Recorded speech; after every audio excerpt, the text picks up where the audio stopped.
প্রচণ্ড গরমে পুরো মুখে ট্যান পড়ে গিয়েছে আর সামনে রয়েছে প্রচুর বিয়েবাড়ি। ফেসিয়াল করতে হবে কিন্তু পার্লারে যাবার মতো সময় নেই। আর পার্লারে গিয়ে ফেসিয়াল করাতে গেলে অনেক অনেক টাকা খরচ, সেটাই ভাবছো তো বন্ধুরা? তাহলে বলবো বাড়িতে বসেই তোমরা 3 স্টেপ ফেসিয়াল কিভাবে করবে সেটাই আজকে তোমাদের সঙ্গে শেয়ার করব। আর তার জন্য প্রয়োজন কিন্তু অল্পখানি বেসন। আর এই বেসনকে কাজে লাগিয়ে কিন্তু তোমরা বাড়িতে বসে পার্লারে না গিয়ে বিনা খরচে করে নিতে পারবে গোল্ড ফেসিয়াল। তো চলো বন্ধুরা, ঝটপট করে 3টে স্টেপকে কিন্তু তোমরা ফলো করো, একটা স্টেপও কিন্তু তোমরা মিস করবে না। তো তার আগে বলবো, এখনো পর্যন্ত যারা চ্যানেলটিকে সাবস্ক্রাইব করনি তারা চ্যানেলটিকে সাবস্ক্রাইব করে রেখো। ফেসিয়ালের প্রথম স্টেপে আমি বানাবো ক্লিনজার। আর তার জন্য নিচ্ছি আমি অল্প পরিমাণ বেসন আর একটু গোলাপ জল দিয়ে বেসনটাকে খুব ভালোভাবে মিশিয়ে নিচ্ছি। বেসন আমাদের ফেসের জন্য খুব ভালো ক্লিনজার হিসেবে কাজ করে। আমার এখানে ক্লিনজারটা রেডি হয়ে গেছে। এরপর আমি এটাকে আমার পুরো মুখের মধ্যে রেখে হালকা হাতে একটু মাসাজ করে তারপর নর্মাল জল দিয়ে এটাকে ক্লিন করে নেব। তোমরা কিন্তু রোজ স্নান করতে যাবার আগে এই বেসন আর গোলাপ জলের ক্লিনজারটাকে এমনিতেও কিন্তু ব্যবহার করতে পারো। তো এটা আমার মুখে 5 মিনিট রাখা হয়ে গেছে, তারপর এটাকে আমি নর্মাল জল দিয়ে ধুয়ে নিচ্ছি। তো আমার এখানে ফার্স্ট স্টেপ কমপ্লিট হয়ে গেল।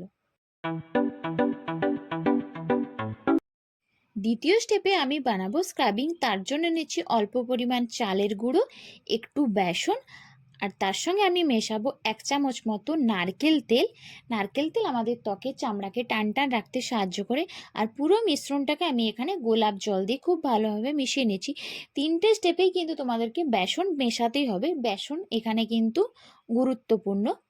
তো আমার এখানে স্ক্রাবিং রেডি হয়ে গেছে। এরপর আমি এটাকে আমার পুরো ফেসের মধ্যে লাগিয়ে মুখটাকে খুব ভালোভাবে স্ক্রাব করে নেব। স্ক্রাবিং করা কিন্তু আমাদের ত্বকের জন্য খুবই জরুরি। সপ্তাহে 2 দিন, কিন্তু 2 থেকে 3 দিন তোমরা পারলে ফেসটাকে খুব ভালোভাবে স্ক্রাবিং করে নেবে। তারপর এটা মুখের মধ্যে রেখে এটাকে নর্মাল জল দিয়ে কিছুক্ষণ পরে ক্লিন করে নেবে। এখানে আমার দ্বিতীয় স্টেপ কমপ্লিট। এরপর আমি বানাবো ফেস প্যাক। তার জন্য নিচ্ছি অল্প পরিমাণ চিনি, অল্প পরিমাণ বেসন, আর তার সঙ্গে আমি মেশাচ্ছি এখানে 1 চিমটে মতো হলুদের গুঁড়ো।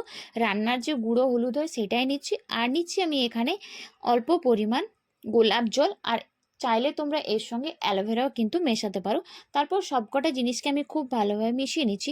চিনি কিন্তু আমাদের ত্বকের জন্য খুবই উপকারী। তারপর এই ফেস প্যাকটাকে আমি আমার পুরো মুখের মধ্যে খুব ভালোভাবে লাগিয়ে রেখে দেবো। 15 থেকে 20 মিনিট পর এটা যখন একটু শুকনো হয়ে যাবে তারপর সেটাকে নর্মাল জল দিয়ে ওয়াশ করে নেব। ফেসিয়ালকে তোমরা চেষ্টা করবে রাত্রের দিকে করার, কারণ রাত্রের দিকে যে কোনো জিনিস করলে সেটার কিন্তু খুব ভালো রেজাল্ট পাওয়া যায়। আর সবশেষে তোমরা যে কোনো একটা টোনার এবং ময়শ্চারাইজার কিন্তু অবশ্যই ব্যবহার করে নিও। তো এটাই ছিল আজকের একটা ছোট্ট রেমেডি। আবারও চলে আসবো নতুন কোনো ভিডিও নিয়ে। ততক্ষণের জন্য সকলে খুব ভালো থেকো, সুস্থ থেকো।